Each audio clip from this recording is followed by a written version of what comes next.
जननीं शारदां देवीं रामकृष्णं जगद्गुरुं पादपद्मे तयो श्रुत्वा प्रणमामि मुहुर्मुहुः। नमस्कार। শ্রী শ্রী ঠাকুর, শ্রী শ্রী মা এবং স্বামীজি মহারাজের রাতুল চরণে ভুলুণ্ঠিত প্রণাম নিবেদন করি। প্রাণারাম বাংলা ইউটিউব চ্যানেলে সম্প্রচারিত আজকের এই বিশেষ অনুষ্ঠান মূলত আমার পিতার স্মরণ অনুষ্ঠান। বিগত 2012 সালের 22শে ফেব্রুয়ারি আমার পিতা স্বর্গীয় বৈদ্যনাথ সরকার এই স্থূল শরীর ত্যাগ করে রামকৃষ্ণ লোকে যাত্রা করেছেন। আজকের এই স্মরণ অনুষ্ঠান আসলে আমার পিতাকে কেন্দ্র করেই। মূলত এই স্মরণ অনুষ্ঠানে কোনো ব্যক্তি পুজো নয়, আমরা ঠাকুর মা স্বামীজির কথাই আজকে স্মরণ মনন করব। অনুষ্ঠানের শুরুতেই সঙ্গীত পরিবেশন করবেন শাশ্বত নির্ভীক পথিক পত্রিকার সাথে যুক্ত, আপনারা সেই ব্যক্তিত্বকে বহুবার দেখেছেন, বিখ্যাত সঙ্গীত শিল্পী শ্রী সুশান্ত দত্ত মহাশয়। তিনি আজকে সঙ্গীত পরিবেশন করবেন এবং তারপরেই বেলগাছিয়া শ্রী রামকৃষ্ণ সারদা সংঘের সভানেত্রী প্রব্রাজিকা দিব্য মাতাজি তিনি ঈশ্বরীয় প্রসঙ্গ করবেন এবং আবার সবশেষে শ্রী সুশান্ত দত্ত মহাশয়ের কণ্ঠে আমরা একটি সমাপ্তি সঙ্গীত শুনব।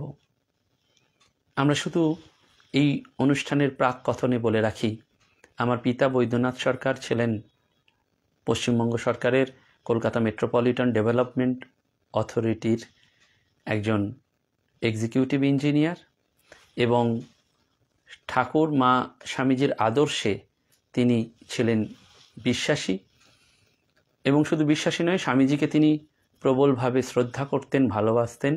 নিভৃতে বহু মানুষকে তিনি সাহায্য করেছেন। দীর্ঘ 4 বছর কিডনি রোগে আক্রান্ত হয়েছিলেন, ডায়ালিসিস হতো এবং তারপরে 2012 সালের এই আজকের দিনে তিনি আমাদের ছেড়ে চলে যান। জীবনে সর্বদা সত্যকে অবলম্বন করে থাকার শিক্ষাই দিয়েছেন এবং সেই জন্য বিশেষ করে আজকের দিনটি আমাদের কাছে পিতৃতর্পণের দিন। মহালয়ার পুণ্য প্রভাতে আমরা যেমন তিল জল দিয়ে তর্পণ করি, তেমনি এই পিতৃতর্পণ আজকে একটি সুযোগ তার প্রতি শ্রদ্ধা ভালোবাসা এবং চিরকাল বলিষ্ঠ কণ্ঠে সর্বদা ছিলেন এবং পাড়া প্রতিবেশীদের সাথেও তার একটা সদ্ভাব ছিল।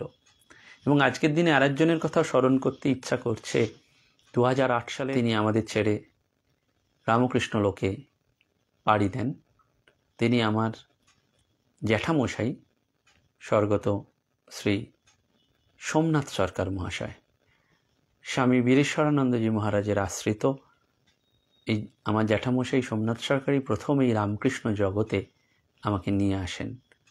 তাই আমার জ্যাঠামশাই এবং জেঠিমার কাছে অপরিসীম কৃতজ্ঞ যে তারা আমাকে বেলুর মঠ না চেনালে, রাজা মহারাজের মন্দির না চেনালে, ঠাকুরের মন্দির না চেনালে সত্যি এই রামকৃষ্ণ সাম্রাজ্য কখনো উন্মুক্ত হতো না।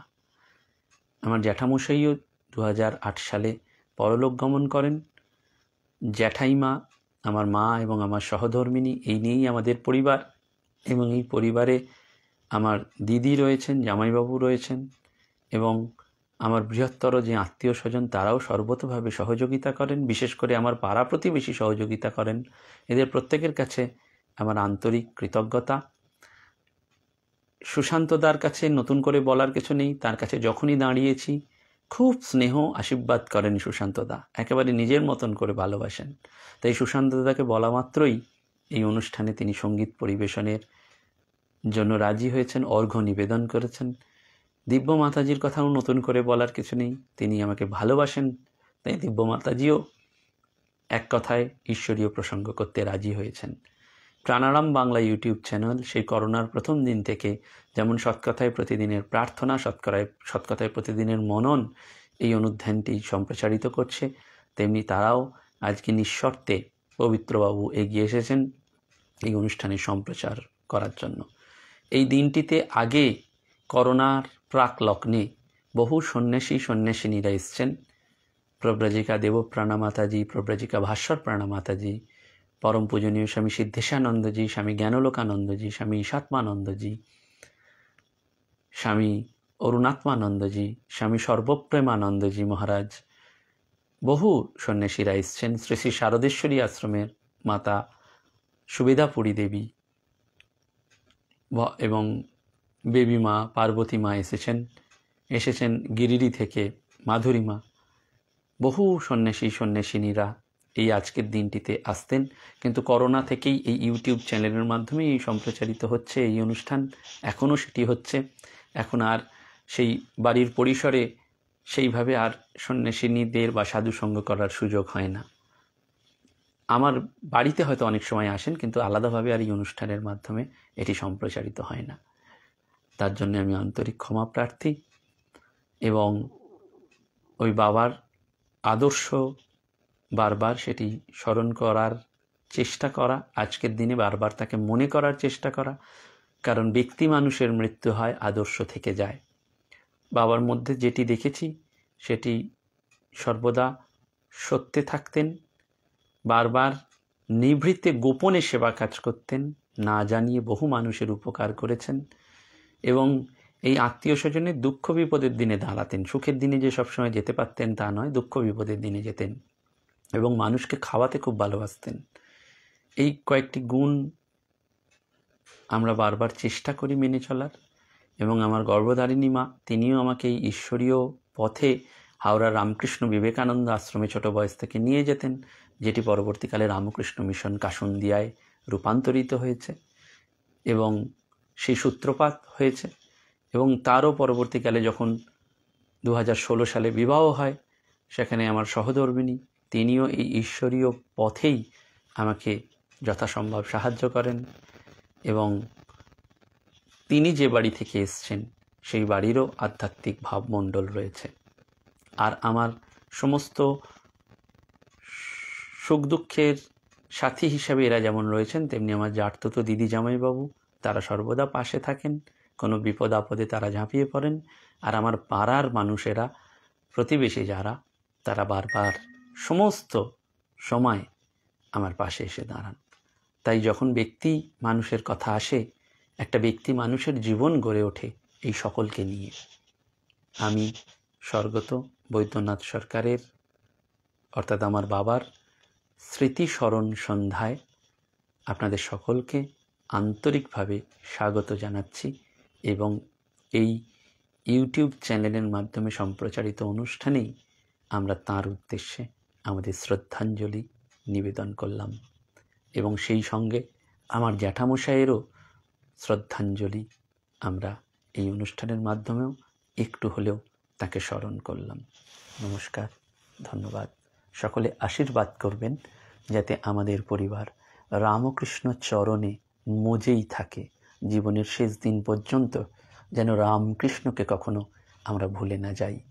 বাবার মৃত্যুর 7 দিন আগে তিনি একটি কথাই বলতেন যে আমার ডাকনামে, যে ঠাকুরের কথা বল, ঠাকুর সত্য। আর জ্যাঠামশাই যখন বিভিন্ন জায়গায় ট্রেক করতে যেতেন, বহু বিরুদ্ধ পরিবেশের মধ্যে পড়েছেন, সেখানেও অনুভব করেছেন ঠাকুর এসে হাত ধরে তাকে এগিয়ে নিয়েছেন। তাই তিনি আমাকে ছোট বয়স থেকে একটা কথা বলতেন আমার ডাকনামে ডেকে, জেনে রাখিস রামকৃষ্ণ সত্য সত্য সত্য। সেই ঠাকুরের কথাই আজকে আমরা স্মরণ করব, ঠাকুরের গানই আমরা শুনব। কৃতজ্ঞতা রইল পরম পূজনীয়া প্রব্রাজিকা দিব্য মাতাজির কাছে, কৃতজ্ঞতা রইল শাশ্বত নির্ভীক পথিক এবং বিবেকানন্দ ভাব সমন্বয় কেন্দ্রের সঙ্গে যুক্ত শ্রী সুশান্ত দত্ত সুরপীঠ, এই প্রতিষ্ঠানের সাথেও তিনি যুক্ত, কর্ণধারী বলা যায়, এবং তিনি সঙ্গীত পরিবেশন করেন বহু জায়গায়। বহু আশীর্বাদ ধন্য তিনি সুশান্তবাবু, কারণ রামকৃষ্ণ মঠ মিশনের বহু সাধুদের সান্নিধ্য করেছেন, বহু জায়গায় তিনি সঙ্গীত পরিবেশন করেছেন। তাদের সকলকে আমার আন্তরিক প্রণাম। আপনাদের সকলকে আন্তরিক প্রণাম জানিয়ে প্রাণায়াম চ্যানেলের কর্ণধার পবিত্রবাবুকেও আমার শ্রদ্ধা, ভালোবাসা, শুভেচ্ছা জানালাম। নমস্কার, ধন্যবাদ। আগামী এই কিছুক্ষণ আপনারা সঙ্গে থাকুন এই স্মৃতিস্মরণ শ্রদ্ধাঞ্জলি অনুষ্ঠানে। নমস্কার। আমার ঠাকুর আছে মায়া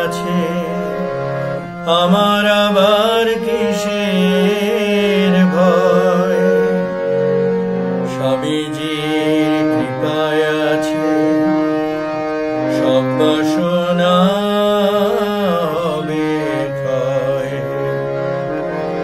আমার ঠাকুর আছে, মায় আছে, আমার আবার কিসের ভয়, স্বামীজির কৃপায় আছে সব বাসনা হবে ক্ষয়।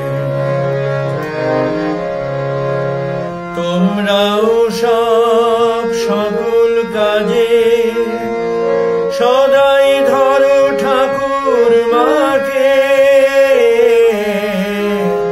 তোমরাও সব সকল কাজে সদাই ধরো ঠাকুর মাকে।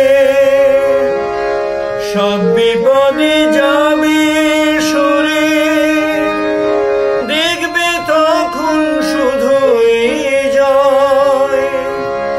সব বিপদে যাবে সরে, দেখবে তখন শুধুই জয়। আমার আবার কিসের ভয়, আমার ঠাকুর আছে, মায় আছে, আমার আবার কিসের ভয়, স্বামীজির কৃপায় আছে সব বাসনা হবে ক্ষয়। ধন্য হবে মানব জনম, করলে তারে সদাই স্মরণ।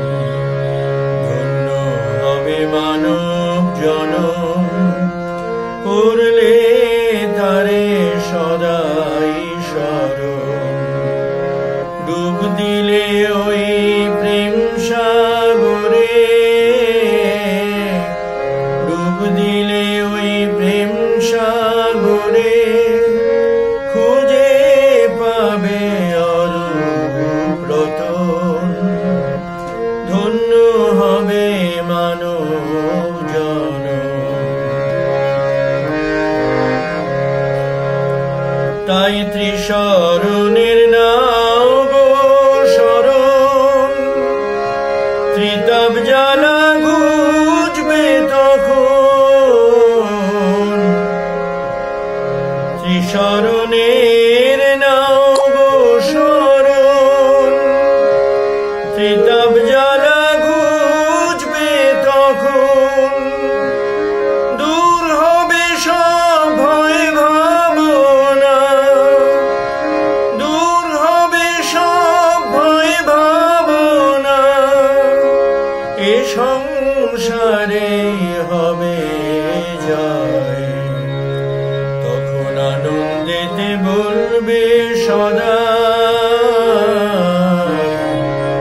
সহি এত ক্লেশ যাহারো লাগিয়া, সহি এত ক্লেশ নিমেষের মাঝে হয়ে যায় শেষ।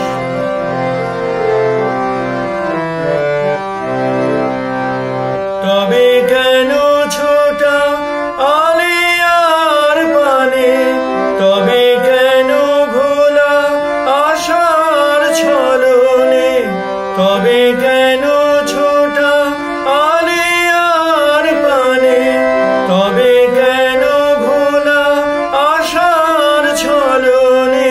সন্ধান করো হৃদয় মাঝারে, সন্ধান করো হৃদয় মাঝারে, অপার শান্তি যেথায় আছে জমা।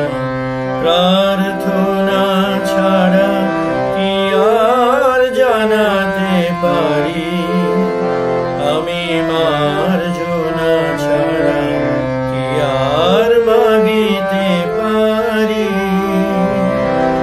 দিনে দিনে যে বোঝা হয়েছে জমা, তুমি বিনা কে করিবে লাঘব, কে করিবে তার ক্ষমা।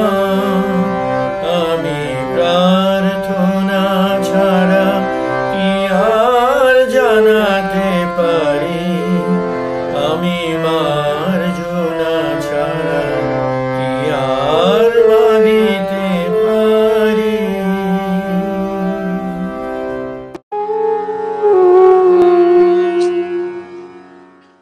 तव कथामृतं तप्त जीवनं कैविरीरितं कल्मषापहं श्रवणमङ्गलं श्रीमदाततं भुवि गिनन्ति जे भूरिदा जनाः। আজ আমরা একটু ঠাকুরের কথা শ্রবণ মনন করব। উপলক্ষটা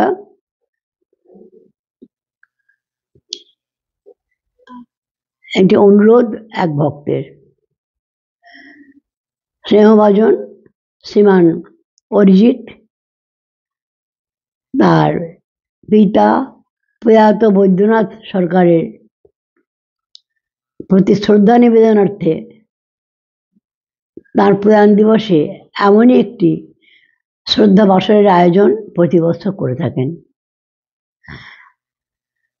আমাদেরও অনুরোধ করেন তার ভবনে গিয়ে সেই কথা বলার। এবারে যাওয়া সম্ভব হলো না, তাই অন্যরকম ব্যবস্থা।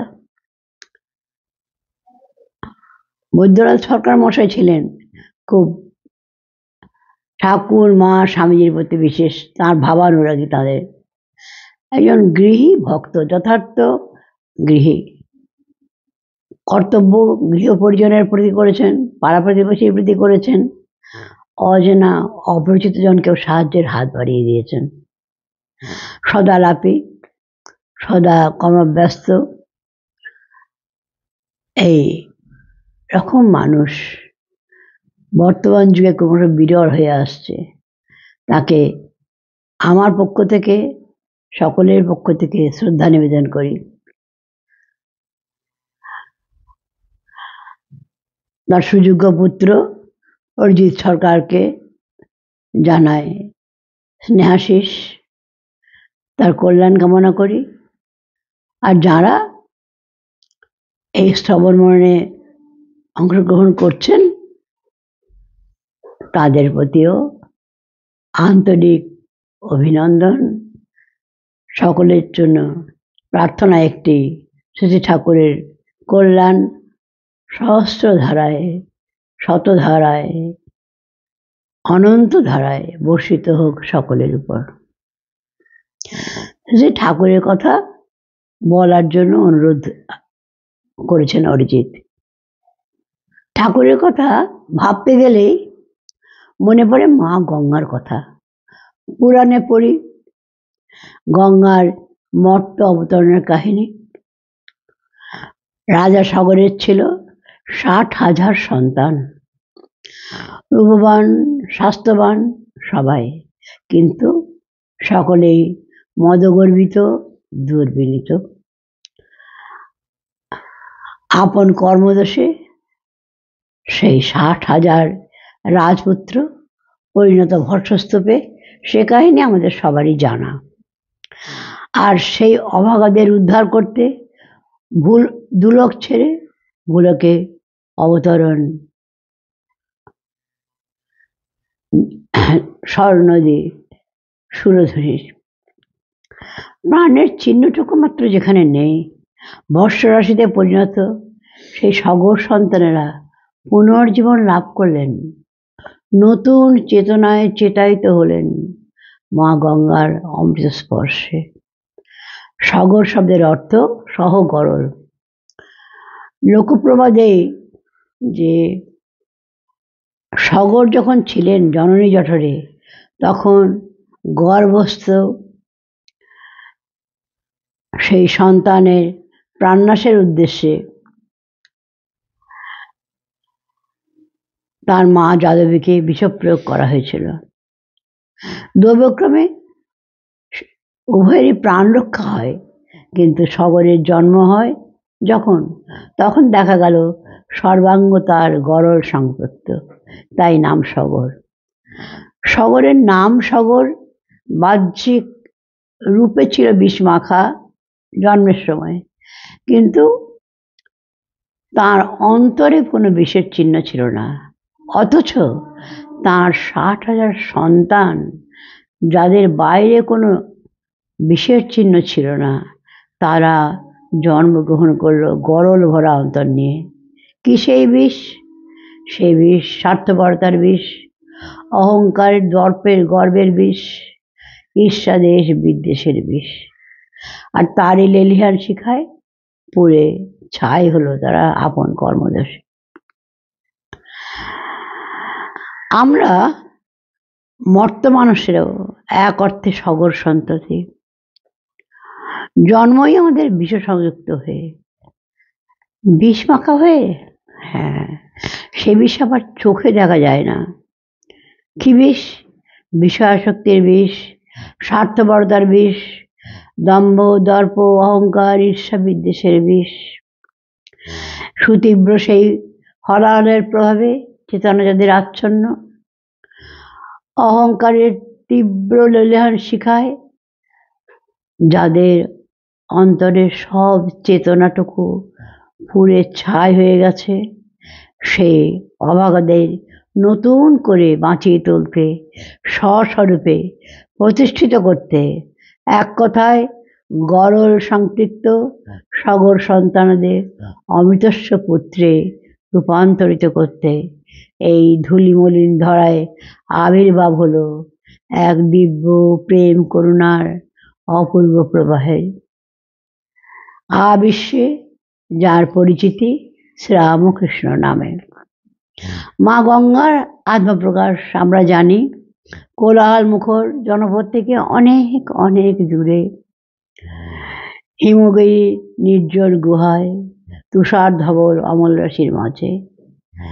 আর শ্রী ঠাকুরের আবির্ভাব কোলাহলময় নাগরিক সভ্যতা থেকে অনেক অনেক দূরে, অখ্যাত একটি ছোট্ট গ্রাম কামারপুকুরের এক দেব দম্পতির পর্ণকুটিরে। মা গঙ্গা করুণায় আত্মহারা হয়ে ছুটে এলেন সেই গুহাশ্রয় ছেড়ে কোলাহল মুখর জনপদে। সমতল ভূমিতে নামলেন তিনি, আর শ্রীরাম কামারপুকুরের দিব্য দেব দম্পতির সেই দিব্য পর্ণকুটির ছেড়ে, পবিত্র সেই গ্রামখানি ছেড়ে রামকৃষ্ণ, তখন তিনি রামকৃষ্ণ নামে অতটা পরিচিত নন, গদায় তিনি এলেন শহর কলকাতায়। যে কলকাতা শুধু সেই যুগের রাজধানী নয় ভারতবর্ষের প্রাণ কেন্দ্র। সেই যুগের কলকাতার সর্বত্র তার চরণ চিহ্ন, সে বাগবাজারই হোক, ঠনঠনিয়া, দক্ষিণেশ্বর, কাশীপুর, শ্যামপুকুর বাটি, বাদুরবাগান, কালীঘাট, চৌরঙ্গি, জানবাজার, বড়বাজার, সর্বত্র। কলকাতার মানুষ কেমন তা তার অজানা ছিল না। যখন অত্যন্ত দুর্বল দেহ, ক্যান্সারের মতো দুরারোগ্য ব্যাধিতে আক্রান্ত তিনি, তখনও ক্ষীণ কণ্ঠে সেই মাকে বলছেন, এদের দেখো, কলকাতার লোকদের দেখো, এরা পোকার মতন কিলবিল করছে। নিজেও একবার বলছেন, দেখলাম সব নিম্ন দৃষ্টি, উচ্চ চিন্তা নয়, অর্থাৎ বিলাস ব্যসনে, ভোগে, আমোদে প্রমোদে সবাই মত্ত। সেই মত্ততায় ভুলে গেছে আত্মচেতনা। এই নিষ্ঠুর সত্যটি তার জানা, এই নির্মম সত্য তার অজানা নয়, কিন্তু তবুও কি অপরিসীম করুণা, অবজ্ঞা তো নয়, অবহেলা নয়, এমনকি উপেক্ষা উদাসীন্য নয়, পরম করুণায় সেই কীট হয়ে যাওয়া, পোকা হয়ে যাওয়া লোকদের আবার শিব করে তুলতে তিনি এলেন, নিজের জীবনটি দান করলেন। বারবার তার একান্ত প্রার্থনা, জীব আবার শিব হোক। তাই বোধ করি নরদেহটি যখন তিনি ত্যাগ করবেন, ঠিক তার প্রাক্কালে 1 জানুয়ারির পুণ্যদিনে একটি আশীর্বাদ রাখলেন সবার জন্য, তোমাদের চৈতন্য হোক, যশস্বী হও, দীর্ঘায়ু হও, ভক্তিবান হও, কোনো কিছুই নয়, একটিমাত্র সংক্ষিপ্ত সরল সহজ আশীর্বচন, চৈতন্য হোক। চেতনায় তো পারে অজ্ঞান অন্ধকারের তমসকে দূর করতে, চেতনা সোনারকারের স্পর্শেই তো অবস্থিত হয় অজ্ঞান তমসা, আর আঁধারের বিরয় মানে জ্ঞান সূর্যের উদয়। প্রজ্ঞারবির উদ্ভাসে আপনি বিকশিত হয় প্রেমের সহস্রদল শতদল, আবর্ত সংকুল কর্মতরঙ্গ তখন পরিণত হয় আনন্দ লহরীতে। গোমুখ থেকে গঙ্গাসাগর সুদীর্ঘ পথ অতিক্রম করে চলেছেন জননী জাহ্নবী। তার পূর্ণ স্পর্শে পথের বাঁকে বাঁকে গড়ে উঠেছে কত না তীর্থ, কত না সমৃদ্ধ জনপদ। ক্ষুদ্র মানবের সাধ্য কি সেই জননী গঙ্গার বিস্তৃত সমস্ত রূপটিকে দর্শন করে, তার সর্বত্র সেইখানে তাদের স্পর্শ করে, বা এক সবটুকু রূপকে একেবারে আপন করে দেখে না, তার দরকারও নেই। গঙ্গার কণস্পর্শই তো ভক্তি মুক্তি প্রদায়িনী। শ্রী ঠাকুরের মহাজীবন সম্পর্কেও এক কথা, সেই দিব্য জীবনের সবটুকু বোধে বোধ আমাদের নাইবা হলো। যদি শ্রীরামকৃষ্ণ ভাবগঙ্গার একটি ঘাটে নেমে সেই অমৃত প্রবাহের কণপরশন লাভ করতে পারা যায়, তাই তো অনেক অনেক ছোট্ট পিঁপড়ে হেউ ঢেউ এক কণা দানায়, চিনির দানায়, চিনির পাহাড়ের বিশালত্ব নিয়ে তার ভাবার প্রয়োজনই বা কি?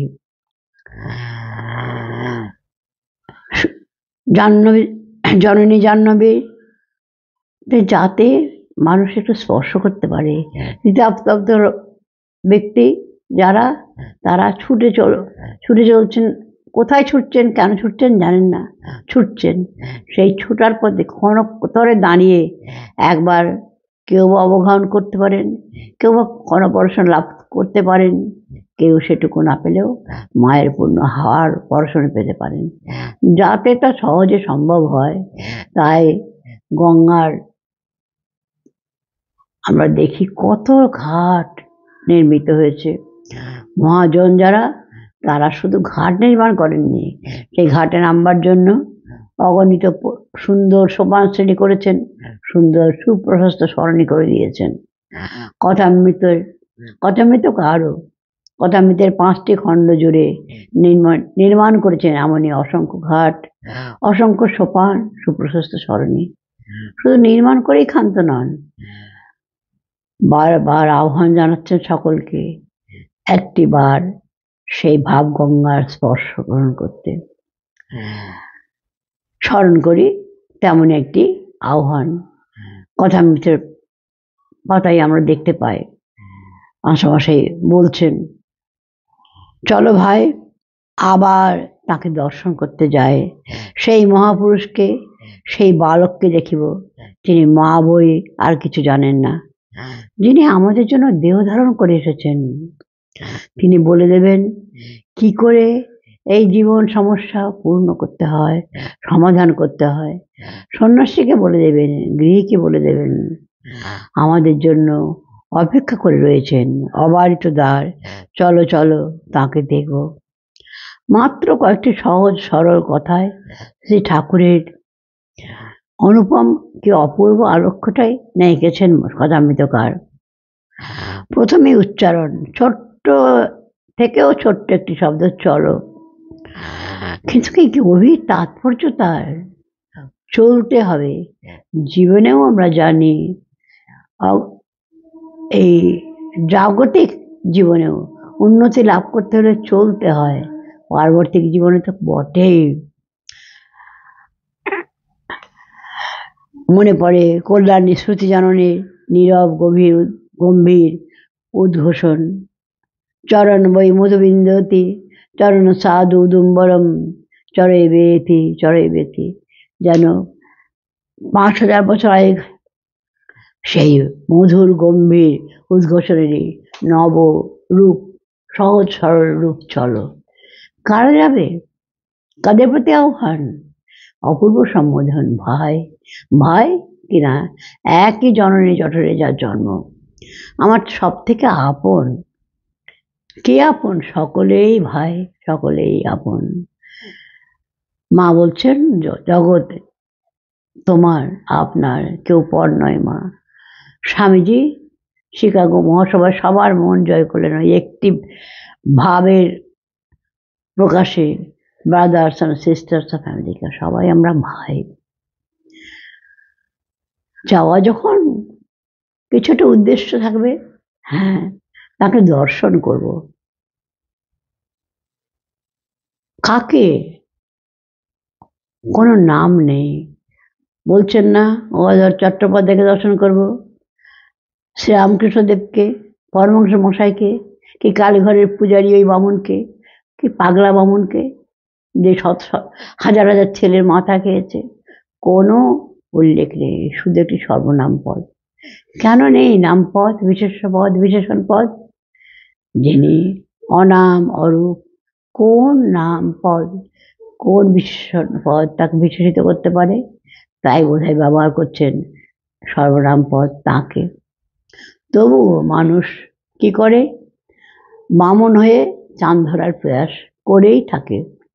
অধরাকে ধরার, অরূপের রূপ বর্ণনার প্রয়াস সে বোকার মতন করেই থাকে। আর এমন যে মেধাবী প্রজ্ঞাবান মাস্টারমশাই, তিনিও সেই ভুলটি করে বসছেন। তিনি একটু চেষ্টা করছেন ওই তাকে, তিনি কে তার পরিচয় দেওয়ার। পরিচয় দেওয়ার দুটি উপায় আছে, সর্বলক্ষণ, তটস্থ লক্ষণ। প্রথমে সর্বলক্ষণটি বোঝাতে চাইছেন, বলছেন সেই বালককে দেখিব, সেই মহাপুরুষকে দেখিব। আবার আমরা ধাঁধায় পড়ি, কাকে দেখব? বালক, সে তো আমাদের সকলের আদরের ধন, তাকে আমরা পথ দেখাবো। মহাপুরুষ, তিনি তো আমাদের পথ দেখাবেন, তিনি তো জগৎগুরু। একই ব্যক্তি, একই সঙ্গে বালক আবার মহাপুরুষ। হ্যাঁ, এই অনুপম যে চরিত্র, তাতে দুই বিরুদ্ধ ভাবের একই সঙ্গে সমাবেশ। কিন্তু এটা আমাদের যেন ঠিক সাধারণের মনে নিতে পারি না। তাই এইবার মাস্টারমশাই চেষ্টা করছেন যে তরষ্টরক্ষণ দিয়ে বোঝাতে। কে তিনি? বলছেন, যিনি মা বই আর কিছু জানেন না।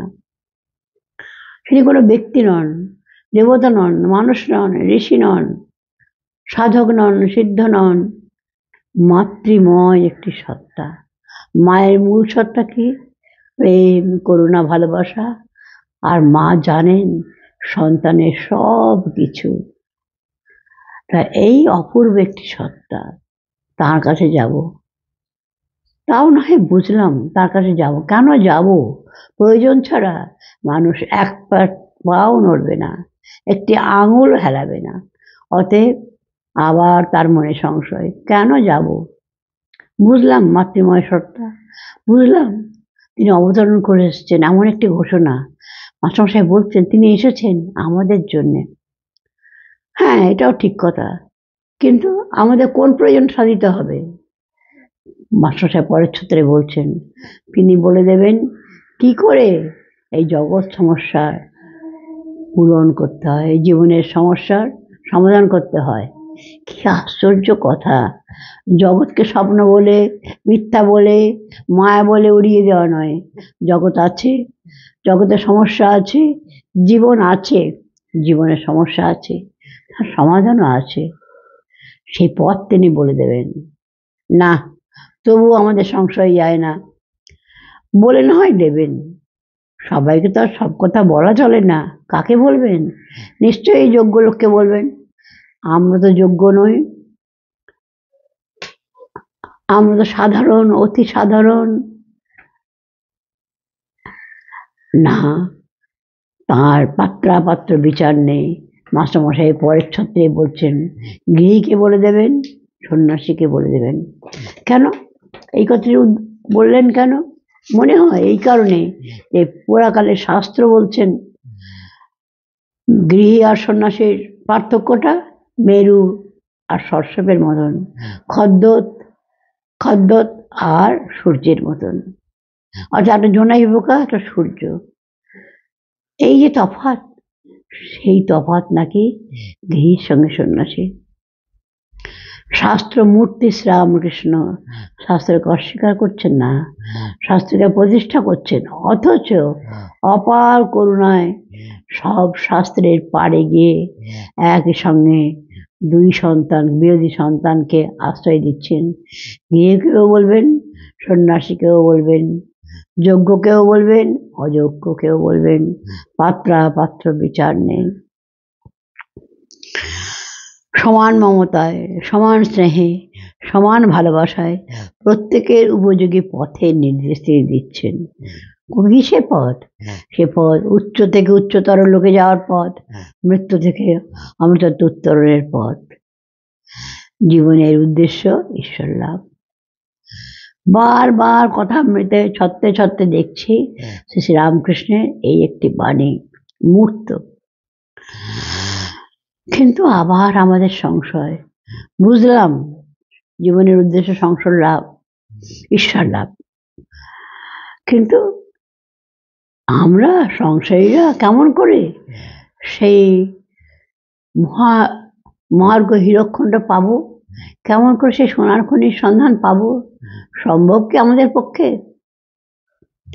ঠাকুর এখানে আবার আমাদের আত্মপ্রত্যয়কে জাগাচ্ছেন, বলছেন সংসারে থেকে হবে না কেন? অর্থাৎ সংসার কথাটির মানে বুঝতে হবে। আমরা মনে করি মা বাবা ভাই বোন স্ত্রী পুত্র আত্মীয় স্বজন বন্ধু বান্ধব এদের নিয়ে গড়া যে ছোট্ট মানব গোষ্ঠী, তার নাম হলো সংসার। সংসার কথার মূল অর্থ যা সরে সরে যায়। সংস্কৃতের শ্রী ধাতু থেকে এটা শব্দটি তৈরি হয়েছে। কে সরে সরে যায়? যা থাকে না, যা অনিত্য। এই জগৎটাই তার সংসার। যারা আমরা আছি সকলেই, গৃহী হোক আর সাধু সন্ন্যাসী হোক, সকলে আমরা এই জগতে রয়েছি, অর্থাৎ সংসারে রয়েছি। কিন্তু সংসারে থাকলেও হবে, সংসারে থাকাটা কিছু আমাদের দোষের নয়, সেখান থেকে উত্তরণের পথ আছে। কি পথ? শুধু উচ্চারণ করলেন না, পথ আছে। কি পথ? তাও তিনি দেখিয়ে দিচ্ছেন। তিনি উত্তম বৈদ্য, খালি তিনি প্রেসক্রিপশন করে দেন না, ওষুধ যাতে রোগী খায় তার ব্যবস্থাও তিনি করেন। আচার্য শঙ্কর ব্রহ্মসূত্রের অধ্যাস ভাষ্যে বলছেন সত্যার নৃতে মিথুনে কৃতে ইত্যাদি, অর্থাৎ সত্য অনিত্য যেমন একসঙ্গে মেশামেশি করে রয়েছে, যেন আলো ছায়া। এই আলো ছায়ার এই আঁধার দূর করতে গেলে প্রয়োজন নিত্যানিত্য বস্তু বিবেক। নিত্য কি অনিত্য কি সেটি ভালো করে বোধ করতে হয়, তারপর তাতে স্থিতি, এর নাম নিত্যানিত্য বস্তু। ওরে বাবা, বড্ড কঠিন কথা, এ আমাদের সম্ভব নয়। আচার্য শঙ্করের এ কথায় কঠিন মোটেই কিন্তু নয়। আমরা যদি পিতলটাকে চিনি, তাহলে সোনা আর পিতল একসঙ্গে মেশামেশি করে থাকলেও ঠিক বুঝে যাব কোনটি পিতল আর কোনটি পিতল নয় সোনা। এটি কি আমরা অস্বীকার করতে পারি? পারি না। শুধু কথাটি একটু কঠিন করে বলা। ঠাকুর এলেন সহজ সরল সরলতর করে বলতে। ঈশান মুখোপাধ্যায়কে বলছেন, আবার কথা মেটোই আমরা দেখি, বলছেন সংসারী ঠাকুর পিঁপড়ের মতন, বালিটুকু চিনিটুকু মিশেল আছে, তাকে আলাদা করে চিনিটুকু নাও, বালিটা ত্যাগ করো। আবার বলছেন জলে দুধে মিশেল হয়ে আছে হাঁসের মতন, দুধটুকু নাও আর জলটুকু ত্যাগ করো।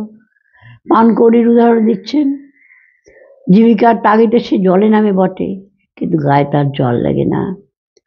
উদাহরণ একটার পর একটা উদাহরণ, একবার শুনলে লোকে ভুলে যাবে, তাই একই কথার পুনরাবৃত্তি করছেন, কারণ মানুষ ভুলে যায় এটাও তার জানা, তাই বারবার বলে। শ্রুতিও এটা জানেন, বেদেও তাই বলছেন, বারংবার এক কথা বলছেন।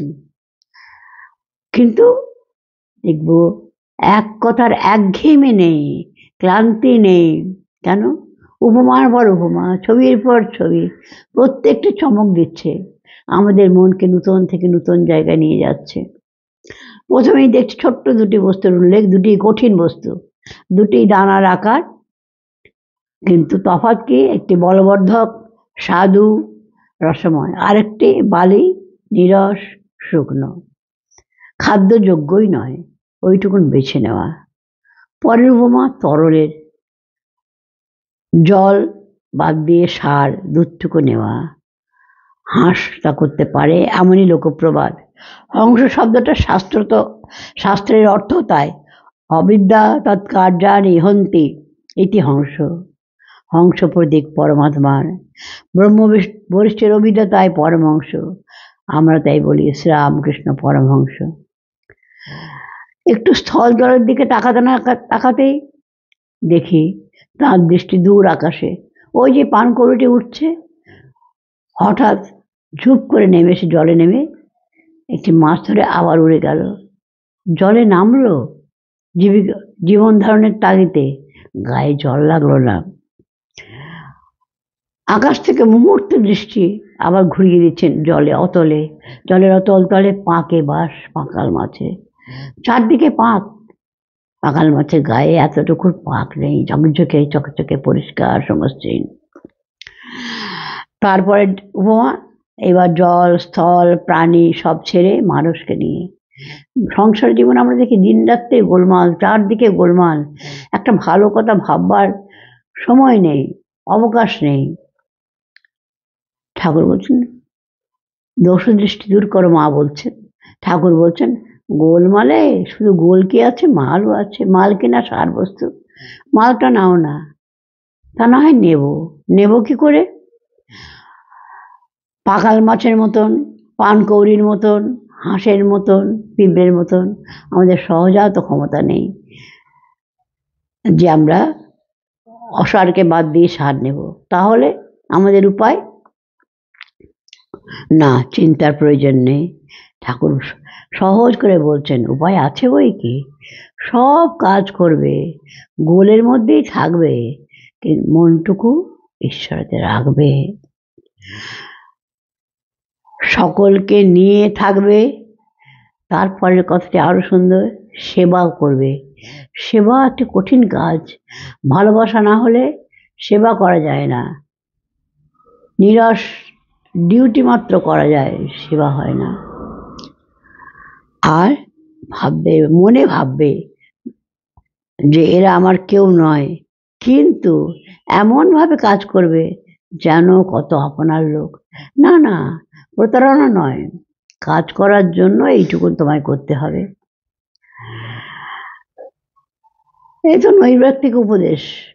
উপদেশ সবাই দিতে পারে, কথা বলা সোজা, কাজ করা কঠিন। এমনতর সংশয় আবার আমাদের মনে উকি দেয়, কিন্তু ঠাকুর সেটি বুঝে উত্তর দিচ্ছেন। কেন কঠিন? এখনকার দিনেও দেখো, কার বাড়িতে নেই পরিচারক পরিচারিকা? কার বাড়িতে নেই যাকে আমরা বলি কাজের লোক, কাজের মাসি, কাজের দাদা?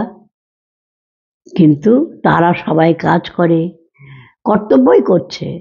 বলে আমাদের বাড়ি আসুন, আমাদের খোকন, আমাদের খুকি, আমার মা, আমার বাবু, কিন্তু মনে জানে এরা কেউ আমার নয়।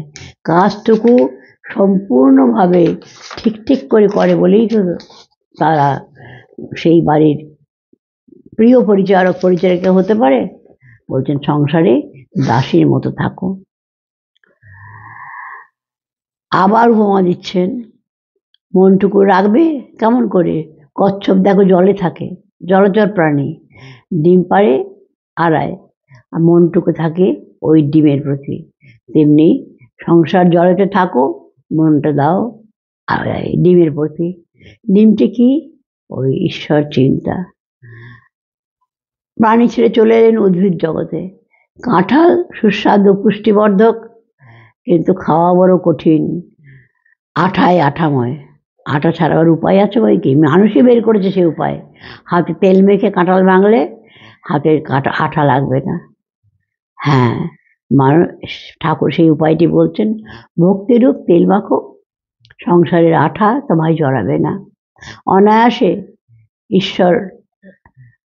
ঈশ্বরের মনরূপ পুরো কাঁঠালটির স্বাদ তুমি পাবে।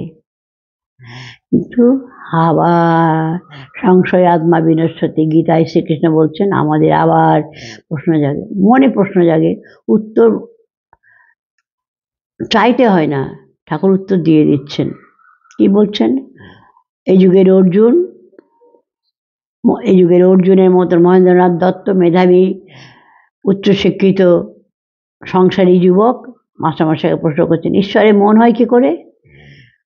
অনেকদিন পরে নয়, দ্বিতীয় দর্শনে সোজাসুজি প্রশ্ন করছেন। ঠাকুর সহজ সুস্পষ্ট উত্তর দিচ্ছেন, ঈশ্বরের নাম গুণগান।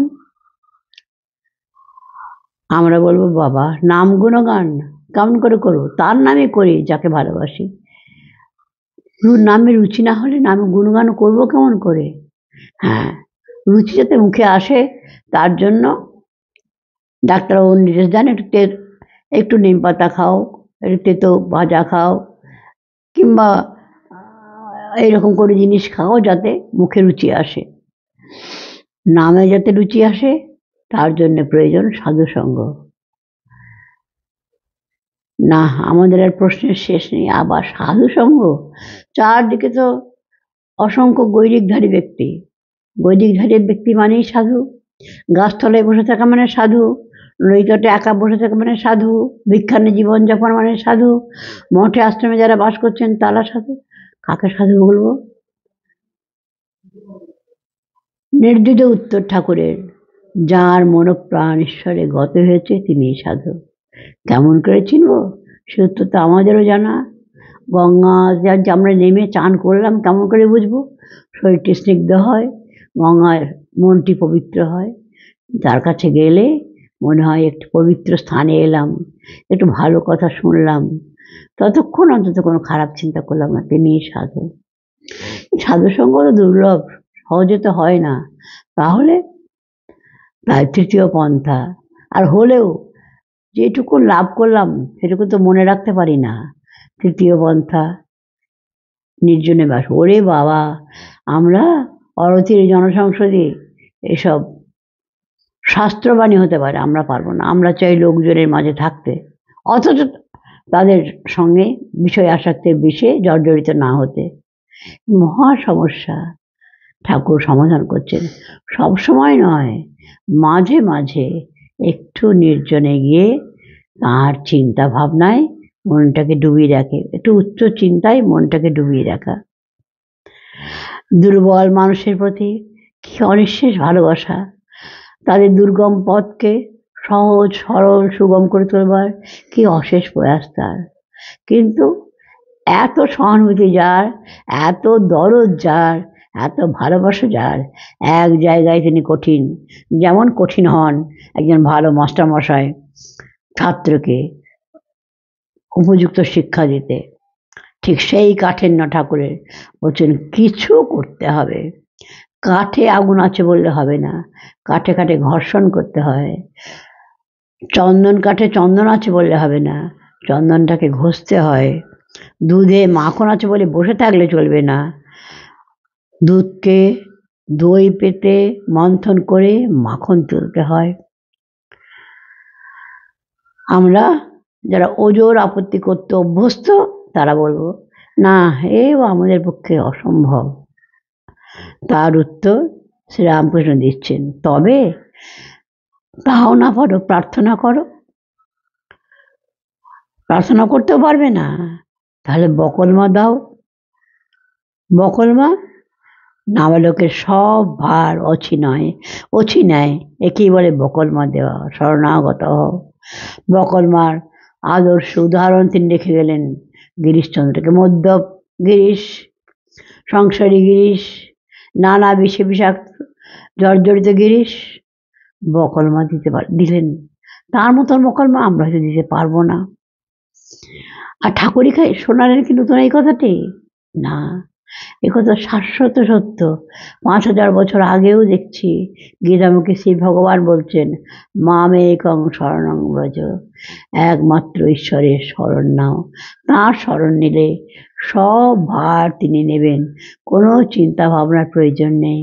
আমরা নাবালক সন্তানের ভার অছি নেয়। এই শাশ্বত সনাতন সত্য নতুন যুগে নতুন ভাষায় সহজ সরল করে একেবারে ছোট্ট ছোট্ট আমাদের চেনা কথায় চেনা উপমায় যিনি উচ্চারণ করে পথ দেখাচ্ছেন, সেই অমৃতদিশারী শ্রীরামকৃষ্ণ, তাকে আমাদের শত শত কোটি প্রণতি জানাই, প্রার্থনা করি তিনি কৃপা করে আমাদের শরণাগত করুন।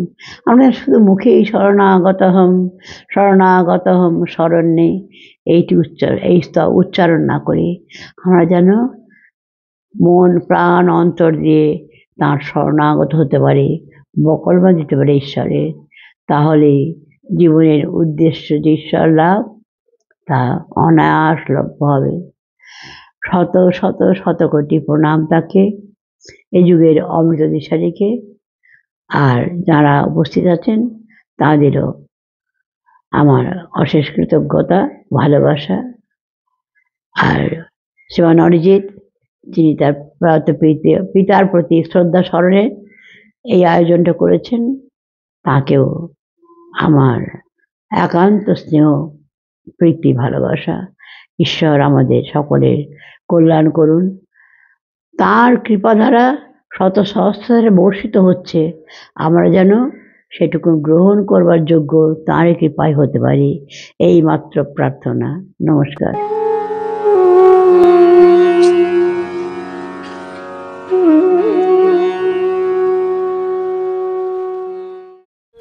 वही देश हमें जाना,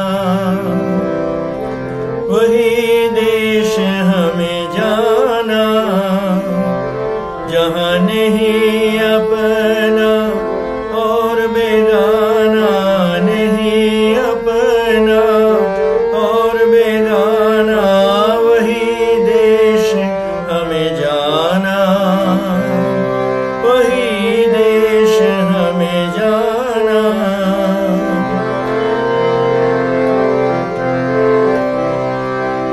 जहाँ चंद्र सूरज नहीं भावे, जहाँ शोक ताप नहीं पावे, जहाँ चंद्र सूरज नहीं भावे, जहाँ शोक ताप नहीं पावे, जहाँ नहीं जमीन और आसमाना, वही देश हमें जाना, वही देश हमें जाना।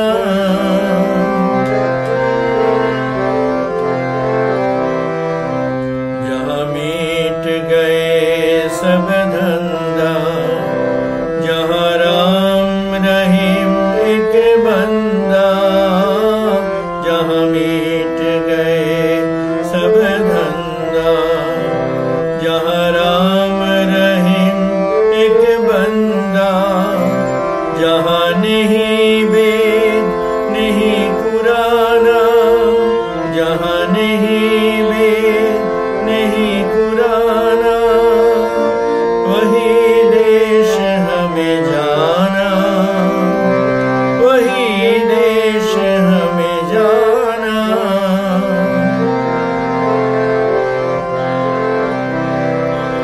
जहाँ अगम निगम नहीं बानी, जहाँ जियत मरत नहीं जानी, जहाँ अगम निगम नहीं बानी, जहाँ जियत मरत नहीं जानी, जहाँ जाके फिर नहीं आना, वही देश हमें जाना, वही देश हमें जाना। जहाँ नहीं अपना और बेगाना, नहीं अपना और बेगाना, वही देश हमें जाना, वही देश हमें जाना। प्राणाराम प्राणाराम प्राणाराम प्राणाराम प्राणाराम प्राणाराम কি যেন লুকানো নামে তাই মিষ্ট এত তব নাম প্রাণারাম প্রাণারাম প্রাণারাম প্রাণারাম প্রাণারাম